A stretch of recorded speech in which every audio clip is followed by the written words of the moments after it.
ends of the basilica take the most stress.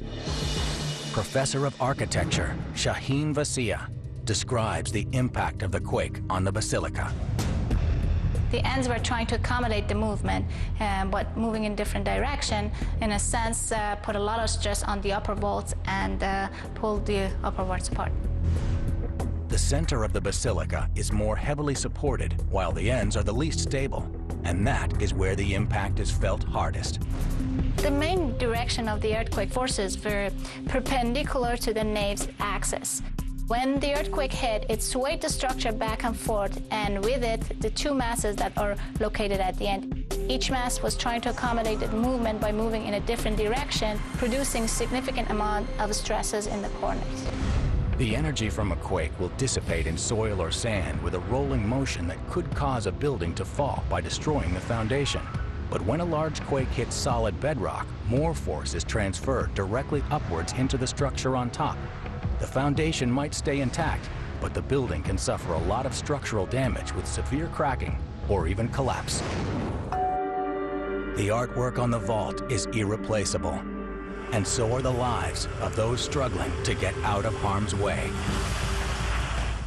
I put a t-shirt over my face to stop breathing dust. It was so dark I couldn't see anything.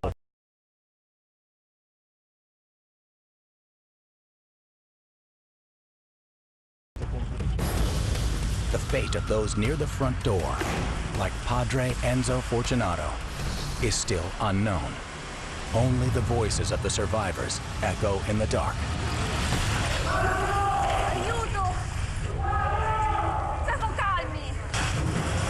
Among the 20 people inside the basilica is Franciscan Padre Enzo Fortunato, last seen running for the front door, straight into the falling debris.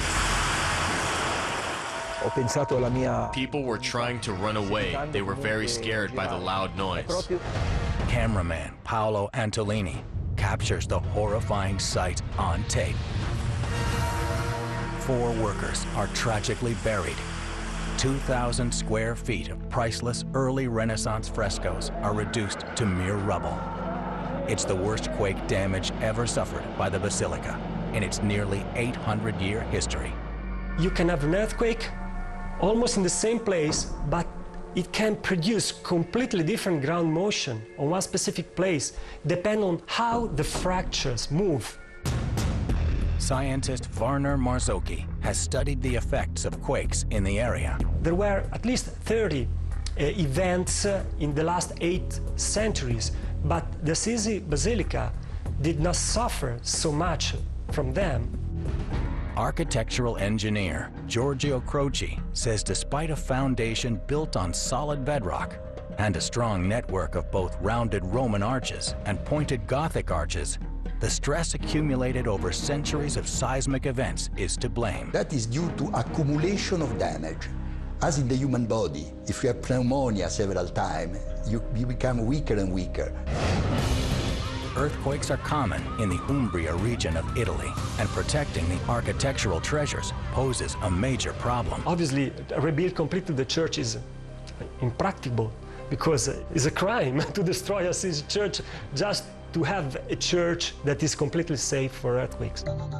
Engineer Croci was immediately put in charge of repairing the vaults and making them stronger. The weak point is always the vault, because the walls move in this way, and the vault suffer a concentrated large deformation.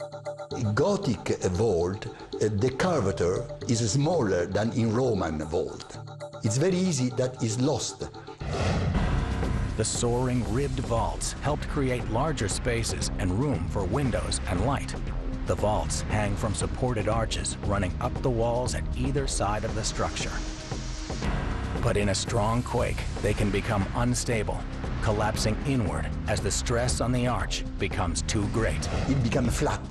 At the moment that it's flat, there is not arch effect anymore and no possible resistance. Croci devised an ingenious solution for strengthening the rebuilt vaults by fashioning a flexible and super strong ribbing made of Kevlar, the same steel-like fiber used in bulletproof vests. 3 inches thick and 8 inches wide, glued to the backside of the vaults and suspended from the roof by steel rods and cables.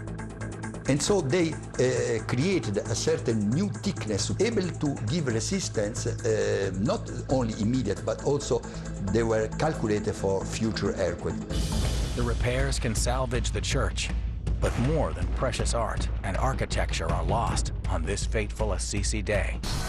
Cameraman Paolo Antolini manages to get out of the basilica without injury. He keeps his camera rolling as survivors, covered in dust, are met by emergency workers.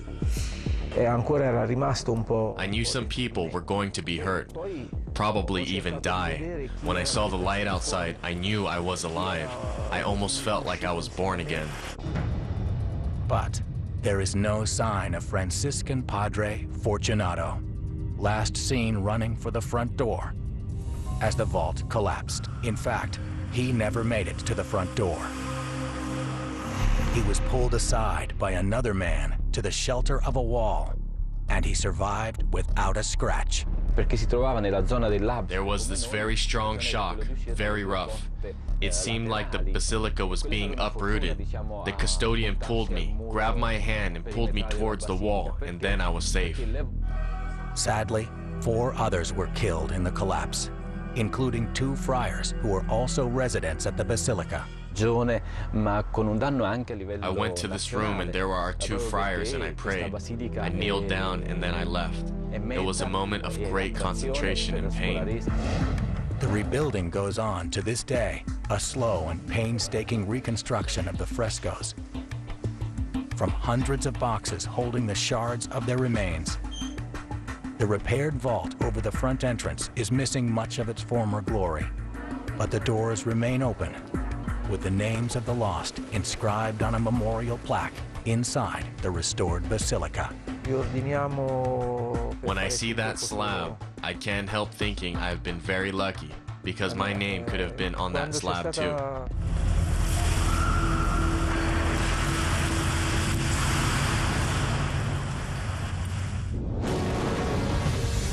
Coming up, a wildfire is moving like a rolling freight train. The superheated gases were not lost to the atmosphere. They were preheating fuels out in front of it. And a fleeing family can't escape the heat.